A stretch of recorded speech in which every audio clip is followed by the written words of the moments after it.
जब हम बात करते हैं, प्लान करते हैं बच्चा, तो क्या सोच करके प्लान किया होगा? It's $1 million question. Most of the cases में जब मैं बात कहूंगा, 2-3 बातें आप लोग थोड़ा सा ध्यान दीजिएगा इस पूरी बातचीत में ना, क्योंकि कई बार कॉन्ट्राडिक्शन इतनी हो जाती है कि मतलब पहले तो ऐसा होता था कि बहुत बुरी तरह से लड़ाई बच जाती थी, मतलब सभा में से ही उठकर भाग जाते थे लोग हमारी बात सुन करके, या फिर लड़ना शुरू कर देते थे।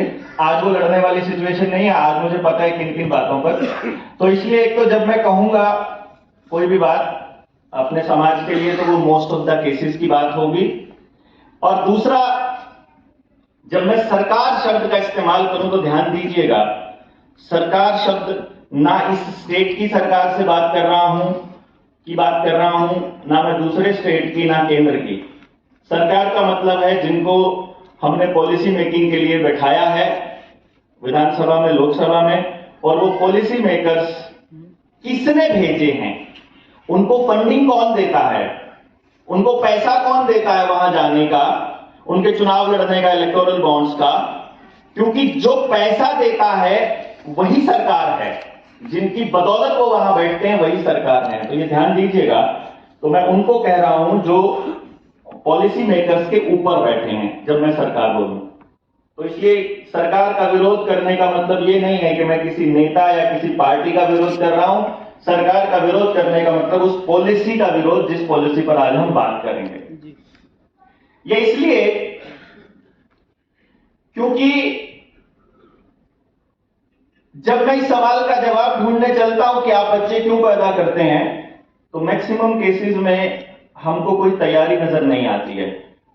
आप घर बनाते हैं, पहले आप चेक करते हैं आपके पास बजट कितना है, आपने प्लॉट कैसा लेना है, परिवार में कितने लोग हैं, आपको कैसा घर चाहिए, 1 मंजिल, 2 मंजिल, 3 मंजिल, कच्चा चाहिए, पक्का चाहिए, फर्श कैसे लगाने हैं, आप हर चीज की तैयारी करते हैं।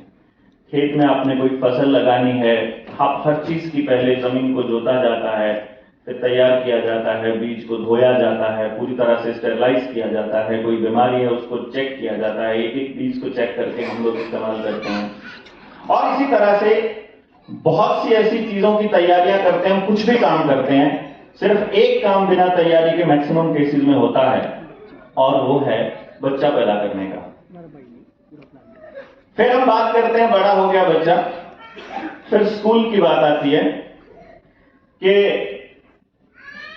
स्कूल में क्यों भेजते हैं। तो फिर इसका जवाब हमारे को मिलता है कि पढ़ लिख कर वो कुछ बन जाए।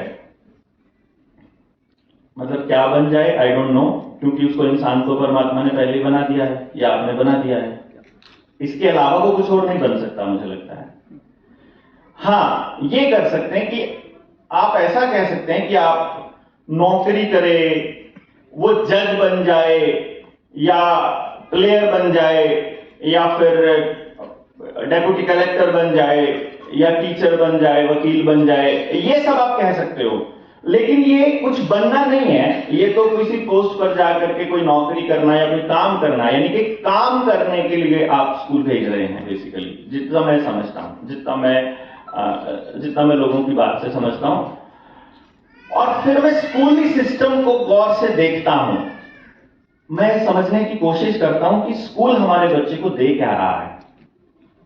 मैं एक बच्चे का पिता हूं, 17 साल उम्र है उसकी, और मैं जब उसके पेरेंट टीचर मीटिंग में जाता हूं, जो बचपन की बात बता रहा हूं मैं, तो जो टीचर है ना, क्लास टीचर, मैं उसके बिल्कुल साथ वाले बेंच पर बैठ जाता हूं और मैं नोटिस करता हूं कि वो किस तरह से पेरेंट्स को गाइड कर रहे हैं टीचर्स। आप सबके भी बच्चे हैं, आप सब भी स्कूल जाते होंगे, पेरेंट टीचर मीटिंग में जाते होंगे। तो मैं आता हूं, सबसे पहले बच्चा मेरा बाहर खेल रहा है और मैं साइड में बैठ जाता हूं और पेरेंट्स एक एक करके मैम के सामने बैठे रहते हैं और मैम मुझे बोलती है आप आ जाइए, तो मैं कहता हूं नहीं, आप बाकी पेरेंट्स से डील कर लीजिए। बाकी पेरेंट्स से बात करते हुए मैम के मैं कुछ डायलॉग्स आपको बता रहा हूं। ये कॉन्सेंट्रेट नहीं करता है, ये बोलता बहुत है क्लास में, ये कर सकता है, यू कैन डू बेटर, थोड़ा मेहनत करो बेटा, थोड़ा कॉन्सेंट्रेट किया करो, आप घर में ध्यान रखा करो, आप थोड़ा सा इसके ऊपर फोकस कीजिए। दिक्कत क्या है बेटा, बताइए, क्लास में समझ नहीं आता है क्या? देखो बाकी बच्चे भी तो कर रहे हैं। And that's all. कोई एक आधा डायलॉग और याद है? इसके बाहर किसी भी टीचर के पास, किसी भी पेरेंट के लिए कोई बातचीत नहीं है।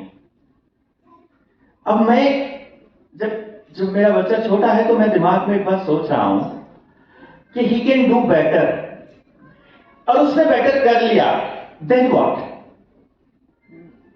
देन व्हाट मतलब बेटर कर लिया, बेटर का मतलब है, बेटर का मतलब वहां स्कोर है। मतलब मैं आपको बहुत क्लियरली बता रहा हूं, स्कूल में बेटर का मतलब केवल स्कोर से है। अब स्कोर बेटर कर लिया बच्चे ने, तब आप क्या करेंगे? तब आपका क्या स्टेप रहेगा? आप में से अगर मैं पूछूंगा कि कितने पेरेंट अपने बच्चे की परफॉर्मेंस से खुश हैं,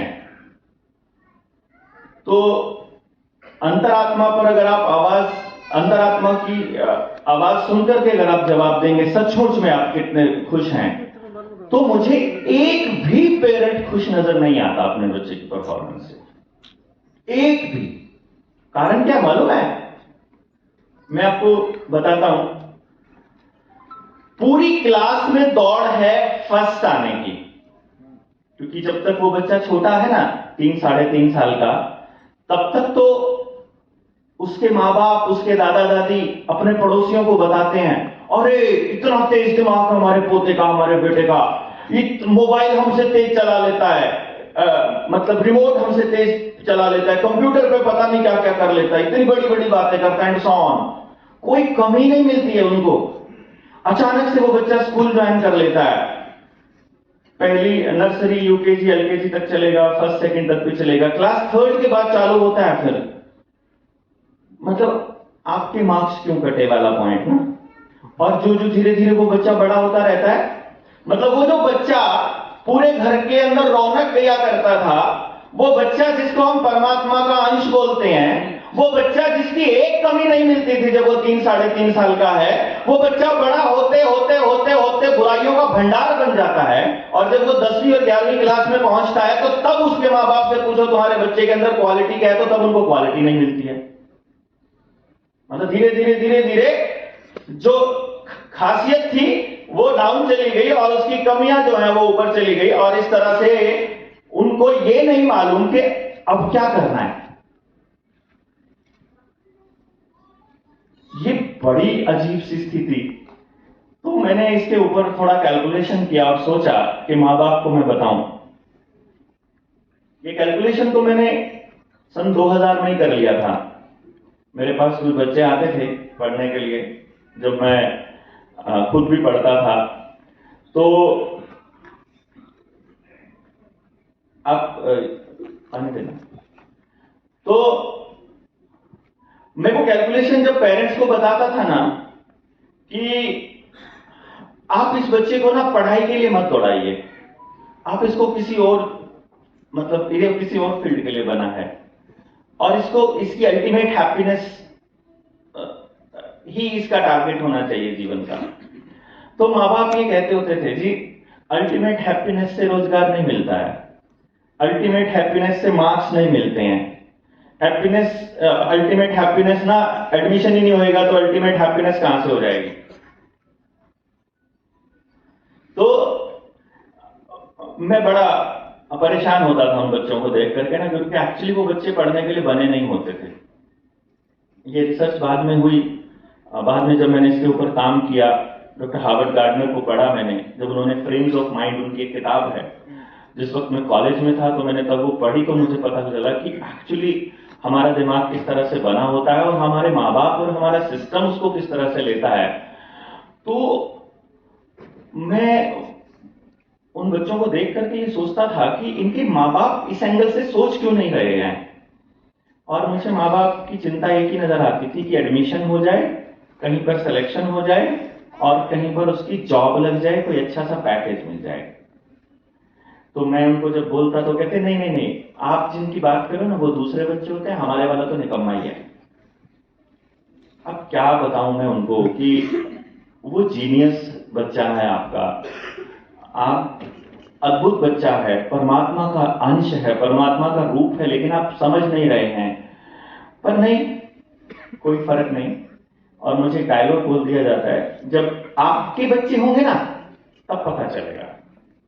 अभी तो मैं भी पढ़ रहा हूं, तो उस वक्त वो फिर बाद में हमारे बच्चे भी हुए, और फिर उसके बाद उसके ऊपर भी जब हमने काम करना शुरू किया, जब हमारे बच्चे ने कुछ अचीवमेंट कर ली, मतलब मैं आपको बताऊं कि 7 साल की उम्र में, अगर मैं आपको ये कहूं कि 7 साल की उम्र में जब उसकी क्लास का बच्चा, मतलब दूसरी क्लास में पढ़ते हुए जब हिंदी और अंग्रेजी पढ़ना सीख रहा है, तो मेरे बच्चे ने 10वीं क्लास तक का मैथ्स, फिजिक्स, केमिस्ट्री खत्म कर दिया था। उसने, मतलब अगर कैलकुलेशंस की बात करो तो उसकी कैलकुलेशंस इतनी फास्ट थी कि आपको रैंडम टेबल जैसा लगे तो 1000 तक के तो पहाड़े, उसको ऐसा लगता था कि उसको जबानी याद है। अगर उसको ह्यूमन एनाटॉमी पे बात करनी है, यूनिवर्स पे बात करनी है, तो वो उन पे बात कर लेता है। वो स्केटिंग का भी स्टेट चैंपियन बन जाता है, वो चेस भी खेल रहा है, वो टेनिस भी खेल रहा है। तो मालूम पड़ता है कि माँ बाप ये कहते हैं कि तो आपका बच्चा था इसलिए इसे ऐसा कर पाया। फिर हमने दूसरे लोगों के बच्चे तैयार करने शुरू किए, और कुछ पेरेंट अपने बच्चों को खुद से तैयार कर रहे थे। आपने उन दिनों में 2013 की बात बता रहा हूं मैं, 12-13 में कौटिल्य पंडित का नाम सुना होगा जी। फिर जानवी एक लड़की है, फिर हनी हसी है, अमर्त्या सेन है, कनक शर्मा है। ऐसे कुछ बच्चे निकल करके आए जिनके माँ बाप ने उनकी उसी चीज के ऊपर काम किया जो उनका बाय बर्थ उनका टैलेंट था। जैसे कौटिल्य की मैं बताऊं, उसका इमेजिनेशन और उसका विजुअलाइजेशन बहुत स्ट्रांग है, तो उसकी ज्योग्राफी स्ट्रांग हो जाती है।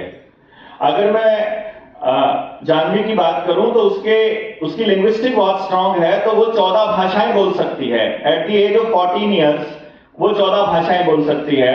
वो 10 साल की उम्र में 10वीं पास कर लेती है, वो 12 साल की उम्र में 12वीं पास कर लेती है। अभी वो मास्टर्स भी पास कर चुकी, पीएचडी के लिए एडमिशन वो चालू है। जब उसकी क्लास के बच्चे अभी कॉलेज में ही हैं, उसकी उम्र के बच्चे, तो माँ बाप क्या कहते हैं मालूम है कि ये बच्चे भी जीनियस ही थे, हमारे वाला निकम्मा है।